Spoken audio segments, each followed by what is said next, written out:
Existe una alarma a nivel mundial que tiene que ver con la retirada de las mujeres de los espacios públicos producto del odio, las amenazas, el acoso que están recibiendo de manera consistente, ¿no? The Guardian, por ejemplo, este diario británico, señaló que cada vez más mujeres se retiran de la vida pública o se autocensura para protegerse, lo que es, por supuesto, un gran peligro para la democracia, pues si hay menos mujeres en espacios públicos, hay menos representación de más de la mitad de la población.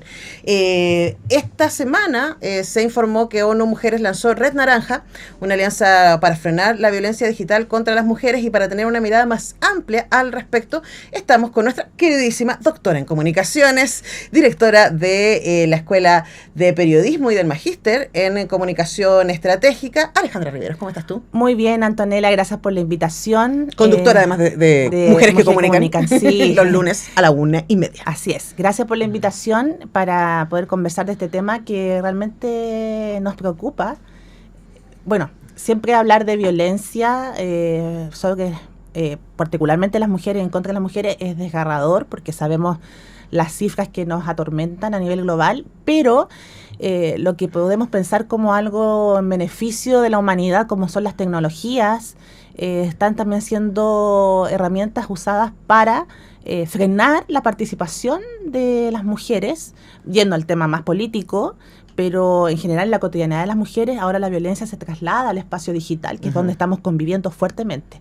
Y la ONU Mujeres está haciendo este esfuerzo, la verdad que diversos organismos internacionales, para poder concientizar sobre el uso de las plataformas digitales y que éstas sean usadas con responsabilidad, porque como te decía, lamentablemente no tenemos ninguna regulación a nivel global que pueda frenar esta violencia a través de las plataformas digitales. De hecho, yo siento, Ale, que ha habido un retroceso, ¿no? Porque cuando Meta, que son los responsables de Instagram y Facebook, le quitan, ¿cierto?, las medidas restrictivas y de denuncia a la violencia digital, también están como abriendo la cancha de todo es posible, ¿no? Y el todo es posible tiene el peligro de la normalización, de que ya no sea algo que nos impacte. O sea, estoy pensando en presidente Trump, que el otro día le dijo a una periodista chanchita, ¿no? Sí. Y no hubo reacción. En ese momento no hubo reacción. Yo igual no sé si te ha pasado, pero en situaciones de acoso o de violencia de este tipo, uno queda, o sea, están fuera de lugar que uno no puede reaccionar. Sí, claro. Y esa normalización de que un jefe de Estado, y no cualquier jefe de Estado, tenga ese trato con respecto a una periodista en cámara, uno dice, chuta, ya perdimos toda civilidad. No sé qué hacemos ahí con eso, lo que pasa es que, bueno, el espacio de las redes sociales es un espacio en donde al parecer todo se permite y estamos muchas veces frente al anonimato, al no decir claramente quién está detrás de eso. Entonces los insultos, las persecuciones, los hostigamientos, por supuesto que es mucho más fácil hacerlo cuando uno no da la cara. En este caso que tú mencionas, fue abiertamente y reconocemos quién es el responsable, pero creo que el espacio de las redes sociales, las plataformas que usamos muchas veces originan que personas que no den su nombre y apellido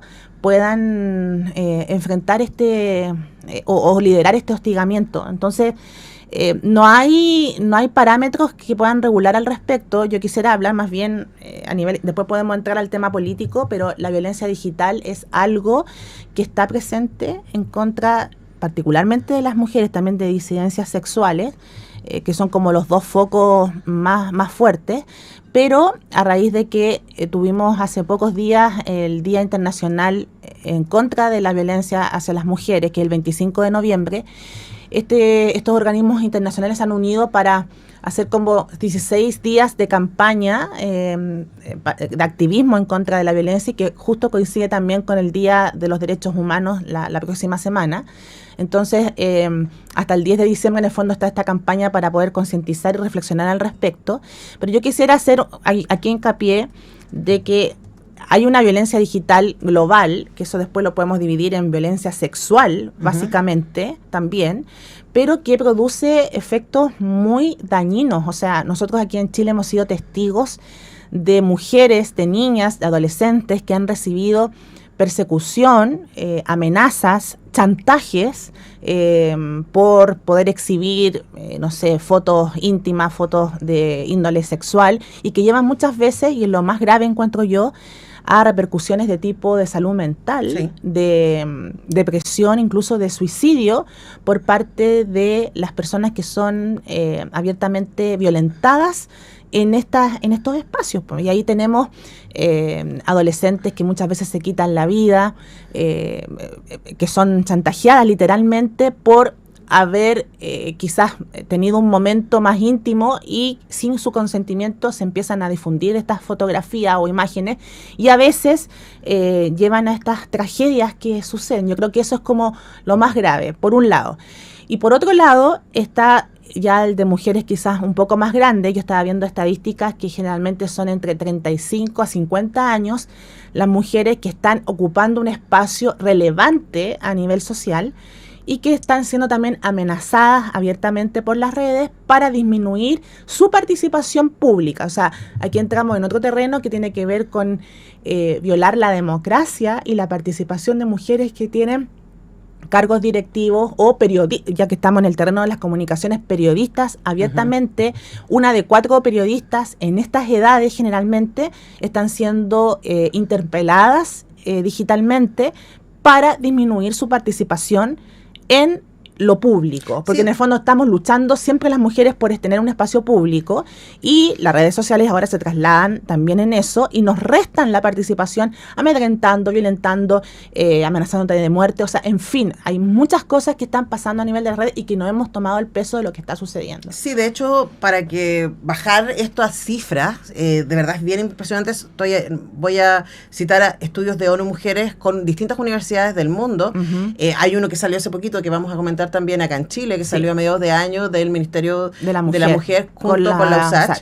Pero, por ejemplo, en Chile, en un estudio que se hizo de julio-agosto del 2025, las candidatas presidenciales recibieron más de 210.000 mensajes violentos en 2 meses. 210.000 mensajes violentos en 2 meses. Si queremos pensar, la primera vuelta estábamos hablando de 3 mujeres. Sí. 3 mujeres que recibieron 210.000 mensajes violentos en solo 2 meses, evidenciando que 7 de cada 10 mensajes violentos estaban dirigidos a estas mujeres candidatas presidenciales. Ataques basados en apariencia física, menosprecio de sus habilidades, críticas políticas son el menos del 10%, estereotipos de género, acoso y también amenazas. Esto ha tenido un impacto en la participación, según ONU Mujeres y la Alianza Regional. En América Latina, el 80% de las mujeres con voz pública limitó su participación en redes y el 40% se autocensuró debido a la violencia digital. Sí. Esto es gravísimo. Es muy grave, es muy grave. Yo creo que también después de la segunda vuelta electoral vamos a ver quizás más estudios al respecto, porque este que tú mencionas, que se hizo en alianza entre el Ministerio de la Mujer y la Equidad de Género con la Universidad de Santiago, revela también la participación anterior en política con candidatas a las alcaldías o ser concejales, pero no está del todo centrado en lo que pasó necesariamente con la primera vuelta presidencial y ahora con la segunda vuelta. Pero es también muy grave, Anto, porque, insisto, yo creo que las herramientas digitales tienen que estar para contribuir, digamos, al espacio de los seres humanos, pero se suma también el tema de la inteligencia artificial, sí, porque y de los bots. exactamente, donde ahí se transforman, se distorsionan mensajes, imágenes, dichos, palabras, y que vimos y fuimos testigos en esta última elección, en donde alguna de las candidatas fundamentalmente ha sido dañada mediante estos mensajes. Entonces, no hay un criterio criterio, no hay, insisto, una regulación para poder eliminar este tema. Yo creo que esto va a ir en aumento, pero tenemos que estar en conciencia de quienes hacemos uso, digamos, de estas plataformas, porque está totalmente claro de que el 70%, según los diversos estudios de estos mismos organismos, que son efectivamente hombres los que realizan esta violencia digital, y que al menos el 40%, el 50% está haciendo un daño emocional a las mujeres que son atacadas efectivamente por su representación pública. Sí. Entonces, yo creo que aquí hay un llamado para, en diversos espacios, pero ya que estamos también en lo político muy arduo en nuestro país, fomentar este consenso para poder derribar esta violencia digital a mujeres con representación pública, y no tan solo quizás en lo político, sino que en todas aquellas que desempeñan un rol muy preponderante en alguna organización, ¿no? Sí. Porque te vienen, en el fondo, lo que quieren es hacerte callar, es silenciar tu voz en esos espacios que son tan masculinos, y a través de las redes donde está, insisto, el anonimato, que todo pasa como quizás no con nombre y apellido, atribuirse, digamos, un mensaje violento, poder derribar aquello. Ahora pasan varias cosas, ¿ah? Ahí yo siento que, por un lado, lo que tú dijiste de los bots, ya sabemos, existen, ya sabemos que son utilizados en las ultraderechas en todo el mundo, hay pruebas de eso, no estoy diciendo nada polémico al respecto. El tema con los bots es que una persona contratada para generar varias cuentas es capaz de instalar un mensaje, una persona. Entonces crea una tendencia que luego se transforma en un hashtag, ¿cierto? Y que la gente dice, todo el mundo está hablando de esto, cuando realmente fue una persona, dos personas con muchos celulares o muchos computadores con conexión que están trabajando desde distintas cuentas. El problema es que eso genera una sensación de normalización. Así se les habla a las mujeres, así se les habla a las mujeres públicas, a las mujeres políticas, y eso contagia el quehacer cotidiano de personas que no son bots. Así es. Que ven esto y dicen, bueno, entonces se puede tratar así, ¿no? Y eso estamos hablando de la consecuencia política inmediata, que es decir, que mujeres se retiran. ¿Y sabes qué me pasó, Ale, mientras te escuchaba? Es que yo, ¿te acordás que justo cuando entraste te dije, bueno, yo no he tenido ese problema porque en general me muevo en un espacio súper protegido. Y tanto mis auditores en Radio Universidad de Chile como los que estamos creando acá, hay mucho amor y mucho cariño por el proyecto y por quienes lo estamos haciendo. Pero yo me salí de X. Ya. Y no lo había pensado hasta ahora. Y yo me salí de X no por recibir ataques propiamente, aunque alguna vez sí lo hice, alguna aparición en televisión, ponte tú, que también a mí me llamó mucho la atención porque hubo muchos comentarios sobre mis kilos, etcétera, sobre cómo estaba vestida, etcétera. Y yo dije, como, ¿qué es esto? O sea, puedo aceptar que no estés de acuerdo conmigo en la argumentación, pero esto no tiene ningún sentido. No me salí de X en ese momento, pero en la hostilidad de ese espacio dije, no, yo no quiero estar aquí. Me quedo en Instagram Show. Y yo creo que también hay algo ahí, ¿no? Porque yo me retiro, entonces dejo de hablar en esa plataforma y dejo de estar presente como voz, ¿no? Yo creo que eso ya es un dato. Y el otro dato tiene que ver con que esta normalización del lenguaje, y sabemos que el lenguaje crea realidad, también hace que la violencia explícita, y nosotros lo vemos acá también a nuestros estudiantes, se vuelva más común y normalizada. Entonces están estas dos cosas que son súper preocupantes. Bueno, así como tú, cuando encarnamos a veces ya la experiencia, y así como tú dices que tomaste esa decisión, yo esto lo he hablado pocas veces en lo particular, pero yo he sido foco, digamos, de violencia digital. ¿Qué es lo que me llevó a mí eso? Y es puntualmente con nombre y apellido, una persona que empezó, esto estoy hablando del año de la pandemia, a perseguirme, digamos, en todas las cosas que yo hacía públicamente, y no voy a dar su nombre, por supuesto, nunca he hecho algo legal al respecto, pero que me llevó a mí a hacer una cosa concreta, a poner mis cuentas privadas. Entonces, pero eres una comunicadora, eso es un problema. Pero finalmente yo tengo que estar fijándome siempre a quién voy aceptando, y ver si esta persona o quien me pide poder seguirlo o seguirme tiene más conocidos que están como apelando a su credibilidad como nombre, para no encontrarme con esta persona que es un abogado, que insiste en perseguirme en todas las cosas que yo hago y sobre todo recriminarme como esta defensa que hago del enfoque de género en las comunicaciones. Entonces, claro, finalmente igual como tú, como que te restas de un espacio. Claro. Que nosotros, insisto, lo que a nosotros como mujeres siempre se nos ha privado históricamente es de estar en los espacios públicos y en hablar y en decir y en denunciar. Entonces te van restando una voz o andas tú con un miedo, ¿verdad?, a lo que puede pasar, donde lo que tú haces de estar siempre como a la defensiva. Entonces volvemos nuevamente al temor que muchas veces como mujeres caemos por las cosas que hacemos o decimos y cosas que no pasan con los hombres, ¿no? Entonces yo creo que es muy peligroso. Yo creo que nunca antes se ha puesto tanto hincapié en reconocer que esto pareciera ser que el mundo digital es un mundo paralelo, ¿no? Y es un mundo real que está muy llano, digamos, a estas expresiones porque no estamos dando la cara, porque no estamos diciendo frente a frente lo que pensamos. Entonces, finalmente, yo creo que el mundo digital es un mundo real que tenemos que ver, y como tú también apelas a la reflexión con nuestros estudiantes, en donde a veces voy a llevar quizás a un término que también ha estado presente con lo de las funas, por ejemplo.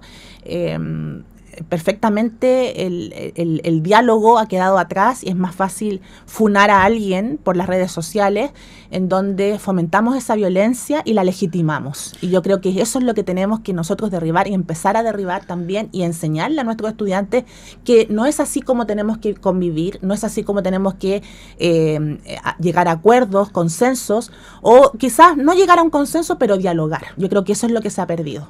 No, y además el reconocimiento del otro en su dignidad. O sea, es como, yo puedo pensar distinto que tú, puedo votar distinto que tú, puedo habitar el mundo de una manera distinta que tú, pero eso no significa que yo sea superior a ti en ningún sentido. El humanismo básico, civilizatorio, es reconocer la dignidad del otro por cuanto humano. Fin. Es así de sencillo, ¿no? Y yo creo que normalizar la violencia, que hoy día está siendo un espacio, la violencia digital, que hoy día es un lugar de consumo constante, la cantidad de horas que pasamos todas y más los adolescentes y los jóvenes en redes sociales, está definiendo la manera en que habitamos el mundo de afuera, no el mundo digital, además del mundo digital también. Entonces creo que también hay como una pérdida. Cuando tú decías lo de las funas, es como yo siempre, y he tenido discusiones intensas con alumnos sobre esto, como la funa se creó en situaciones de cuando crímenes de derechos humanos, crímenes de lesa humanidad no habían sido juzgados. Entonces, frente a la injusticia, funa. Eso es, pero la funa no es el primer lugar donde uno va. Uno va a la justicia en primer lugar, ¿no? Y en estos casos, cuando estamos hablando de situaciones, por ejemplo, al interior de las universidades o de comunidades, se va, por ejemplo, acá en UNIAC hay una dirección de género y inclusión donde se pueden recibir ese tipo de informaciones, ¿no? O denuncias. Y yo creo que también nos falta, o sea, es como un diálogo básico democrático. Sí, claro. Bueno, y esto también a raíz de lo que pasó en Mayo Feminista y posterior al estallido social y todas estas expresiones también de la ciudadanía. Efectivamente, las universidades, ya que sacas el tema, las universidades están velando por esto, porque hay una ley que nos exige poder regular los tratos, la convivencia, protocolos de género, de cómo podemos convivir en lo interno, ¿no? Y entender que la funa también pública o la plaza pública de poder atacar verbalmente y presencialmente tampoco es la forma, pero yo creo que es mucho más grave lo que está sucediendo efectivamente en las redes sociales, porque están como, te aíslan, lleva a las personas a entrar en esto tan privado que tan solo está con tu teléfono, con tu computador, que muchas veces vives en esa soledad y cuántas veces hemos visto casos de suicidios, de muerte. Hace poco, cuando hubo esta serie también de adolescencia, ¿no? ¿Te acuerdas de lo que se habló ahí? Cómo las redes sociales están penetrando en nuestros jóvenes adolescentes. Nosotros convivimos con nuestros jóvenes y adolescentes aquí en la universidad. Entonces es un espacio que tenemos que fomentar para convivir y velar por la democracia que tanto ha costado. Y la participación de las mujeres en la democracia que tanto ha costado. Y también de colegas periodistas que están siendo amedrentadas día a día por denuncias, por la cobertura de ciertos hechos noticiosos. Entonces es algo que está alarmando a nivel, o sea, para que tome un organismo internacional este día, el 25N, y que lo alargue con una campaña especial para poder derribar esta violencia digital, es porque hay algo preocupante en todas las esferas del mundo, y Chile no es la excepción, y yo creo que lo vamos a ver ahora en estas 2 semanitas también. O sea, lo estamos viendo, y luego vamos a poder sistematizarlo con diversos estudios de cómo esto se está presentando. Sí, bueno, ahí hay un trabajo para hacer. Les invitamos a la reflexión, ¿no? Cómo están trabajando ustedes mismos, cómo están evitando esto.